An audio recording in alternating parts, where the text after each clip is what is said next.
لبيك اللهم لبيك لبيك لا شريك لك لبيك. حج کرنا یہ بڑی سعادت بھی ہے، مگر یہ در حقیقت اللہ تعالی سے محبت کا اظہار ہے.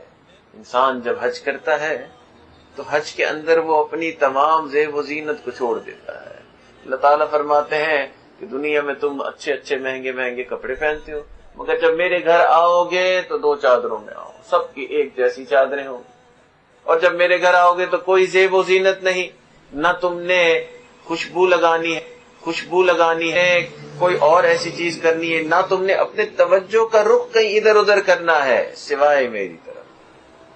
تو اس کو محبت کا سفر کہا جائے گا.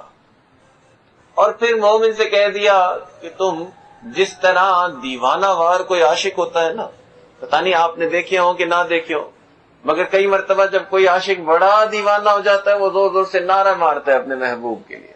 تو فرمایا کہ تم بھی زور زور سے نعرے مارو، لبیک اللہم لبیک اللهم لبيك لبيك لا شريك لك لبيك لبيك